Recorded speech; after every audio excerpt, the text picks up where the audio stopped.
कंचनपुर नामक गांव में हरियाली और चहल पहल हमेशा बनी रहती।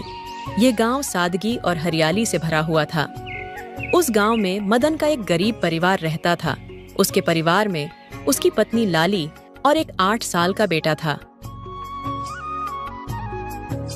मदन का अपना कोई खेती बाड़ी नहीं थी, इसलिए वह दूसरों के खेतों में मेहनत मजदूरी करके अपने घर का गुजारा चलाता था।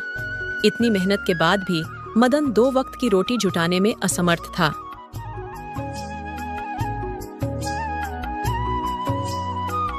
सर्दी की ठंडी रात और दिसंबर का आखिरी दिन चल रहा था। सभी लोग अपने घरों में बैठकर नए साल की तैयारी में लगे हुए थे। उनके घर में उस दिन खाने के लिए कुछ भी नहीं था। लाली, ऐसा क्यों है कि मेरे इतने मेहनत करने के बाद भी मैं अपने बेटे को एक अच्छी कपड़े भी लेकर नहीं दे सकता हूँ, और ना ही तुम दोनों को अच्छी जिंदगी दे पा रहा हूँ। मैं तो अपने घर में 2 वक्त की रोटी भी अच्छे से नहीं जुटा पा रहा हूँ। मैं क्या करूँ? मुझे कुछ समझ में नहीं आ रहा। ऐसा लगता है कि यह नया साल भी हमारा इसी तरह से गुजरेगा। अजय, आप ऐसी बातें क्यों कर रहे हो? हमारे पास जो भी है मैं उसमें बहुत खुश हूँ, और आप देखिएगा इस नए साल में हमारे साथ कुछ ना कुछ जरूर अच्छा होगा। हमें भगवान पर भरोसा रखना चाहिए। ऊपर वाला सब देख रहा है।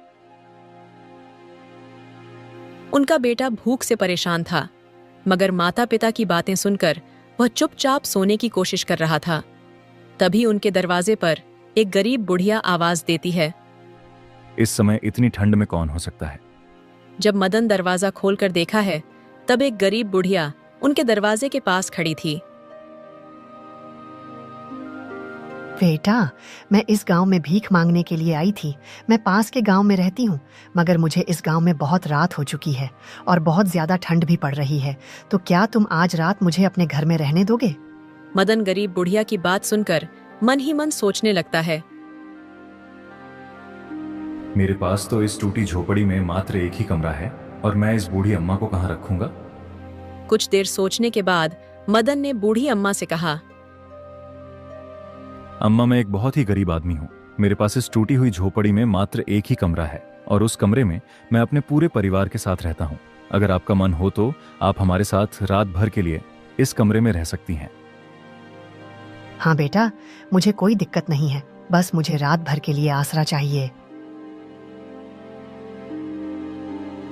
बूढ़ी अम्मा जब घर के अंदर आई तो उसने अपने थैले को एक कोने में रख दिया और सोनू से कहा, अरे बेटा, तुम अभी तक जाग रहे हो? तुम्हें भूख लगी है ना? आओ देखो बेटा, मैं तुम्हारे लिए क्या लाई हूँ। बूढ़ी अम्मा ने अपनी थैले से थोड़े फल और अच्छे पकवान निकाले और सोनू को दे दिया। बेटा, यह मेरी तरफ से तुम्हारे लिए एक छोटा सा तोहफा होता है। काफी रात हो चुकी थी। सभी लोगों ने बूढ़ी अम्मा के लाए खाने को खाया और अपने अपने स्थान पर सो चुके थे।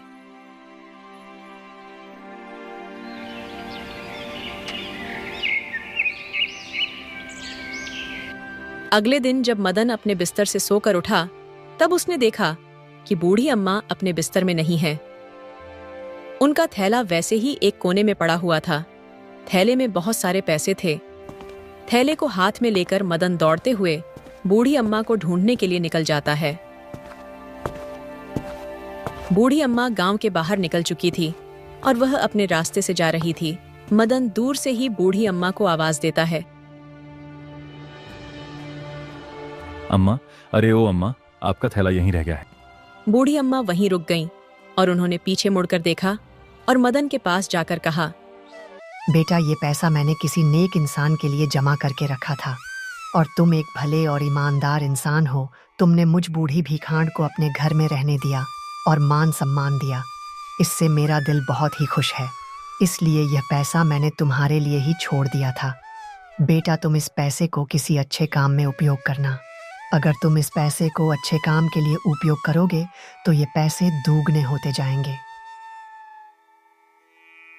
नए साल की पहली किरण मदन के लिए बहुत ही खुशियों भरी थीं।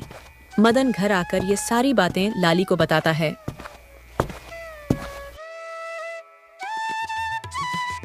आखिर बूढ़ी अम्मा ने हमें इतने सारे पैसे क्यों दिए? जो भी हो, इस बुरी स्थिति में बूढ़ी अम्मा ने आकर हमारी सहायता की है, इसीलिए वह हमारे लिए किसी भगवान से कम नहीं थी। फिर मदन और लाली ने मिलकर यह फैसला किया कि इस पैसे से वह गांव में एक छोटी सी दुकान खोलेंगे, जिससे उनके घर में 2 वक्त का खाना आ सके और उनके बच्चों को अच्छी शिक्षा मिले। कुछ ही दिन बाद उन्होंने गांव के बाजार में एक छोटी सी राशन की दुकान खोली। धीरे धीरे मदन की राशन की दुकान अच्छी खासी चलने लगी। गांव वाले धीरे धीरे मदन की दुकान से ही राशन खरीदने लगे। ऐसा ही कुछ समय बीत जाता है और मदन की आमदनी बढ़ती गई। गांव वाले भी मदन की मेहनत और ईमानदारी से खुश थे और उसे बहुत पसंद करते थे।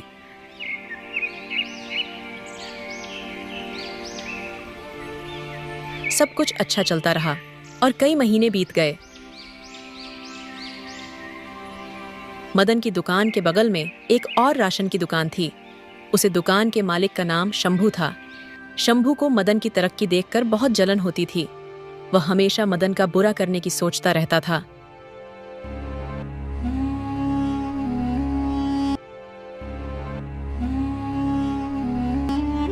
सुनिए जी, हमारी दुकान बिल्कुल ठप पड़ चुकी है। उस शंभू ने तो हमें कहीं का नहीं छोड़ा। आखिर इस मदन में ऐसा क्या है जो सभी लोग इसी की दुकान पर जाते हैं? जब से उसने दुकान खोली है तब से मेरी दुकान पर तो कोई आता ही नहीं। अब समय आ गया है कि उसे मजा चखाया जाए। इस बार का वार ऐसा होना चाहिए कि वह दोबारा खड़ा होने की हिम्मत न करें। तुम्हारी बात सही है सुनहरी, मगर यह कैसे होगा? कोई रास्ता बताओ। जनवरी का महीना है और ठंड इतनी ज्यादा पड़ रही है कि सभी लोग अपने घरों में दुबक कर सो रहे होंगे। तुम चुपके से जाओ और उसकी दुकान जला दो। मिट्टी का तेल उसकी पूरी दुकान पर छिड़क देना ताकि उसकी दुकान जलकर राख हो जाए। मगर यह काम इतना आसान नहीं होगा। किसी ने देख लिया तो? डरने की जरूरत नहीं है। रात गहरी होगी और अंधेरा अपना काम करेगा। यह मौका मदन को भिखारी बनाने का है। सुनिए जी, ये हमारा खेल है और चाल में ही चलना है। ठीक है सुनहरी, तुम जैसा कह रही हो वैसा ही होगा। आज रात मदन की दुकान जलाकर उसे उसकी औकात याद दिला दूंगा। अब उसका खेल खत्म। जनवरी का महीना था और कुहासे से भरी रात थी। शंभू आधी रात को मदन की दुकान की तरफ निकल पड़ता है और मदन की दुकान के पास जाकर उसमें आग लगा देता है और खुशी खुशी घर वापस आ जाता है।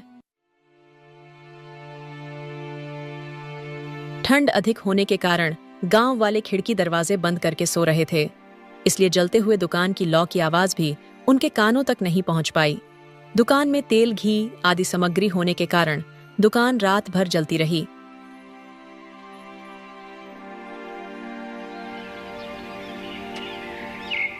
अगले दिन जब सुबह हुई तो मदन अपनी दुकान की तरफ निकल पड़ा। जब वह अपनी दुकान के पास पहुंच गया तो उसने देखा कि उसकी दुकान पूरी जलकर राख हो गई है। यह देखकर मदन की आंखों में आंसू आ जाते हैं। उसके सारे सपने बिखर जाते हैं। दुख और चिंता से भरा हुआ मदन एक पेड़ की छांव में जाकर बैठ जाता है। वह मन ही मन सोचता है, हे भगवान, ये मेरे साथ क्या हो गया? मैंने कितने सपने देखे थे, वह सारे सपने बिखर गए। मैंने तो हमेशा सच और ईमानदारी की जिंदगी ही जी है, तो ये मेरे साथ ही ऐसा क्यों होता है? हमेशा मैंने अपनी जिंदगी में कष्ट ही कष्ट देखे हैं और अब अपने बेटे को एक अच्छी जिंदगी देना चाहता था। मैंने इतने जी जान से मेहनत करके इतने ग्राहक बनाए थे। लगता है मेरी किस्मत में मेरी मेहनत का फल मिलना नहीं लिखा है। मैं अपनी पत्नी और बच्चे को एक खुशी भरा जीवन देना चाहता था, लेकिन शायद किस्मत को यह मंजूर नहीं था। अब मैं करूं तो क्या करूं? मैंने इस दुकान से बहुत सारे सपने सजाए थे। सारे सपने टूट गए, बिखर गए। घर आकर मदन लाली को सारी बात बताता है और चुपचाप चारपाई पर लेट जाता है। तब लाली सोचती है, आखिर हमारी दुकान में आग लगी कैसे? लाली ये जानने के लिए अपनी जल्दी हुई दुकान के पास जाती है। उस दुकान के बगल में ही शंभू का दुकान था। तभी लाली शंभू के पास जाती है।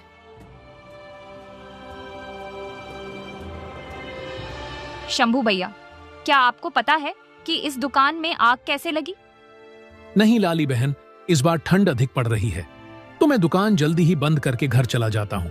पर हाँ, कुछ गांव वाले आपस में बातें कर रहे थे कि रात में काम करने वाले लोग आसपास में अलाव जलाकर हाथ पर सेक रहे होंगे। उन्होंने अलाव को ऐसे ही जलता हुआ छोड़ दिया होगा, तभी इस दुकान में आग लग गई होगी। फिर लाली घर आती है और अपने पति को हिम्मत बांधते हुए कहती है, अजी आप चिंता क्यों करते हो? हमने किसी का कभी बुरा नहीं किया है, तो हमारे साथ भी बुरा नहीं होगा। अभी हमारे दुख के दिन चल रहे हैं, तो ऐसा हमेशा थोड़े ना रहेगा। एक दिन हमारे सुख के दिन भी आएंगे और ये दुख के बादल भी छट जाएंगे। मगर लाली, हमें कुछ भी करने के लिए पैसों की जरूरत होगी। वह पैसे हम आखिर कहां से लाएंगे? आप चिंता मत करो, मेरे मन में एक बात चल रही थी। क्यों ना आप जमींदार साहब से थोड़े पैसे उधार मांग लो, हम फिर से कुछ ना कुछ कर ही लेंगे। अच्छा ठीक है भाग्यवान, कहीं ऐसा ना हो कि घर में जो थोड़ा बहुत पैसा है वह भी चला जाए। सुनिए जी, आप चिंता मत कीजिए। अभी देखिए, सर्दियां भी चल रही हैं। इन सर्दियों में हमारे तिल के लड्डू खूब बिकेंगे। लोग बड़े ही चाव से तिल के लड्डू खाएंगे। इन सर्दियों में तो हम जमींदार के पैसे बहुत ही आसानी से चुका देंगे। अच्छा ठीक है, कल जाकर देखता हूँ क्या होता है। अभी तो शाम हो गई है। फिर वो सभी खाना खाकर सो जाते हैं। अगले दिन मदन जमींदार साहब के यहाँ पैसे मांगने चला जाता है। मदन जमींदार के घर पहुंच जाता है।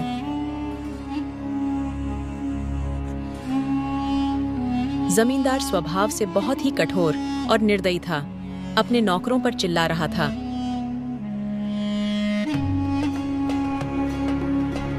अरे मदन, तुम यहाँ आओ आओ, कैसे आना हुआ? मालिक, कुछ पैसों की जरूरत थी, मिल जाते तो अच्छा होता। अरे मदन, क्यों नहीं मिलेंगे? मैं तो यहाँ तुम लोगों की मदद करने के लिए ही बैठा हूँ। बोलो, तुम्हें कितने पैसे चाहिए? मालिक, ज्यादा नहीं, बस 7,000 रुपए चाहिए थे। लेकिन मदन, एक बात अच्छे से गांठ बंध लो मेरी, मैं समय का बहुत ही पक्का इंसान हूँ। हाँ, अगर तुमने समय पर मुझे ब्याज के साथ पैसे नहीं लौटाए तो मैं तुम्हारे घर को अपने कब्जे में ले लूंगा, समझे? मालिक, आप चिंता मत कीजिए, मैं आपको आपके पैसे समय पर वापस कर दूंगा, ब्याज के साथ। इतना कहकर मदन जमींदार से पैसा लेकर घर आ जाता है। ये लो भाग्यवान, तुम्हारे कहने पर मैंने जमींदार से पैसे तो मांग लिए हैं, मगर उन्होंने चेतावनी दी है मुझे और कहा है कि अगर हमने उनका पैसा समय पर नहीं लौटाया तो वह हमारे घर पर कब्जा कर लेंगे। आप तो बेकार में ही परेशान हो रहे हो जी, ऐसा कुछ नहीं होगा। अच्छा ठीक है भाग्यवान, कहीं ऐसा ना हो कि घर में जो थोड़ा बहुत पैसा है वह भी लग जाए और हमारे हाथ से हमारा घर भी चल जाए। मदन बाजार जाकर तिल के लड्डू बनाने की सामग्री ले आता है। फिर लाली तिल के लड्डू बनाने लगती है। लाली तिल के लड्डू बनाकर मदन को देती है। मदन उन लड्डुओं को बेचने के लिए गांव की ओर निकल पड़ता है। तिल के लड्डू ले लो, तिल के लड्डू, एक बार खाओगे तो बार बार मांगोगे। बिहार के मशहूर तिल के लड्डू ले लो भैया, तिल के लड्डू।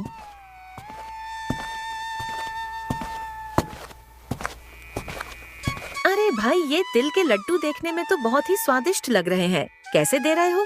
20 रुपए का एक पाव है बहन जी। बोलो बहन जी, कितने दे दूं? अच्छा ठीक है भाई, मुझे 500 ग्राम दे दो।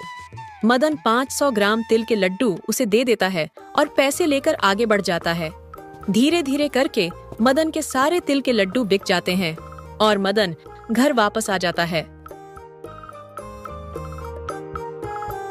अरे ओ भाग्यवान, जरा एक गिलास पानी तो देना, आज मैं बहुत थक गया हूँ। जी अभी लाई। क्या हुआ जी, कुछ तिल के लड्डू बिके या नहीं?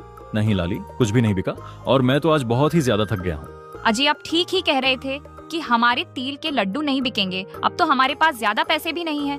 अब हम क्या करेंगे? अरे वो भाग्यवान, कुछ तिल के लड्डू नहीं बल्कि सारे तिल के लड्डू हाथों हाथ बिक गए हैं। क्या सच में आप सच कह रहे हैं कि हमारे सारे तिल के लड्डू बिक गए हैं? हाँ सच में, लाली लोगों को हमारे दिल के लड्डू इतने पसंद आए हैं कि हमारे सारे तिल के लड्डू झट से बिक गए। हाँ ये लो पैसे, इसमें से कुछ पैसे घर खर्च के लिए रख दो और कुछ पैसे हम फिर से तिल के लड्डू बनाने के लिए सामग्री खरीद लेंगे। लाली उन पैसों को संभाल कर रख देती है और फिर अगले दिन और ज्यादा तिल के लड्डू बनाकर मदन को बेचने के लिए देती हैं और मदन उन तिल के लड्डुओं को बेचने के लिए पास के गांव में निकल जाता है। बड़ी दूर से आए हैं, प्यार का तोहफा लाए हैं, अपना लोया ठुकरा दो भैया, हम तो तिल के लड्डू लाए हैं। मदन ऐसे ही आवाज लगाते हुए लड्डुओं को बेच रहा था। अरे ओ तिल के लड्डू वाले, मैंने सुना है कि तुम्हारे तिल के लड्डू बहुत स्वादिष्ट हैं। मुझे भी 5 किलो अपने यह तिल के लड्डू दे दो, जरा मैं भी तो देखूं तुम्हारे यह तिल के लड्डू कितने स्वादिष्ट हैं। मदन उस आदमी को तिल के लड्डू दे देता है और उससे पैसे लेकर आगे की ओर निकल जाता है। धीरे धीरे उसके सारे तिल के लड्डू बिक जाते हैं और जैसे ही शाम होती है मदन घर आ जाता है। अरे ओ भाग्यवान, हमारे तिल के लड्डुओं की तो बहुत ही चर्चा हो रही है। अब मेरे जाते ही मेरे सारे तिल के लड्डू झट से बिक जाते हैं। लाली यह बात सुनकर बहुत ही खुश होती है। जनवरी का महीना था और सर्दियां भी अपने चरम पर थीं। मदन और लाली आपस में बातें ही कर रहे थे। तभी गांव का जमींदार उनके पास आता है और उनसे कहता है, सुनो मदन, मेरी बेटी की शादी होने वाली है और मैं बारातियों के स्वागत में कोई भी कमी नहीं रखना चाहता। मैंने तुम्हारे तिल के लड्डुओं की बहुत ही चर्चा सुनी है। क्या तुम मुझे तिल के लड्डू बनाकर दे सकते हो? जी मालिक, क्यों नहीं, आपको मैं जल्दी ही तिल के लड्डू बनाकर दे दूंगा। ठीक है मदन, मैं तुम्हें सिर्फ आज का समय दे रहा हूँ। तुम मुझे जरूर तिल के लड्डू बनाकर दे देना। ये सारी बातें शंभू और उसकी पत्नी एक पेड़ के पीछे छुपकर सुन रहे थे। हमेशा इस मदन को कमाई का कोई ना कोई जरिया मिल ही जाता है। मुझे इस बार ऐसा कुछ करना होगा कि यह मदन पूरे गांव में बदनाम हो जाए। शंभू और उसकी पत्नी मदन की इतनी तरक्की देखकर बहुत ही जलते थे और वह इसी खुराफात में थे कि लाली तिल के लड्डू बनाए। इधर लाली ने ढेर सारे तिल के लड्डू बनाकर तैयार करके अपने रसोई घर में रख दिए थे। तभी शंभू और उसकी पत्नी चुपके से उसके घर में घुसकर सारे तिल के लड्डू चुरा लेते हैं। जैसी ही सुबह होती है और लाली रसोई घर में जाती है तो उसे वहां एक भी तिल के लड्डू नहीं दिखते हैं। यह देखकर लाली बहुत ही घबरा जाती है और सारी बात मदन को आकर बताती है। हे भगवान, ये क्या हो गया? भला ऐसा कैसा हो सकता है? मैं अभी जमींदार जी के घर जाता हूँ और उन्हें कहूंगा कि बस हमें आज भर का समय और दे दीजिए। इतना कहकर मदन जमींदार के घर की ओर निकल जाता है। मालिक, आपको देने के लिए तिल के लड्डू मैंने रात में ही बना लिए थे, लेकिन मेरे घर से सारे तिल के लड्डू चोरी हो गए हैं। आप मुझे बस आज दिन भर की समय दे दीजिए, मैं आपको शाम तक लड्डू बनाकर दे दूंगा। ठीक है मदन, मैं तुम्हें सिर्फ आज का समय दे रहा हूँ। तुम मुझे जरूर तिल के लड्डू बनाकर दे देना। ठीक है मालिक, आप चिंता मत कीजिए, मैं आज शाम होने से पहले ही आपको तिल के लड्डू बनाकर पहुंचा दूंगा। जब मदन जमींदार के घर से वापस आ रहा था तब वह देखता है कि शंभू का बेटा घर के बाहर बैठकर तिल के लड्डू खा रहा है। यह देखकर मदन सोचता है, शंभू ने तो मुझसे कभी भी तिल के लड्डू नहीं खरीदे, तो फिर उसका बेटा तिल के लड्डू कहां से खा रहा है? मदन उस बच्चे के पास जाता है और उससे पूछता है, बेटा तुम ये तिल के लड्डू कहां से खा रहे हो? ये तिल के लड्डू तो मुझे मेरे पिताजी ने दिए हैं और हमारे घर में बहुत सारे तिल के लड्डू रखे हुए हैं। मदन को ये बात समझ में आ गई कि उसके तिल के लड्डू शंभू ने ही चुराए हैं और उसने घर आकर ये सारी बात अपनी पत्नी को बताई। तब लाली ने मदन से कहा, अजी आपको जमींदार जी के पास जाना चाहिए और ये सारी बात जमींदार साहब को बताना चाहिए।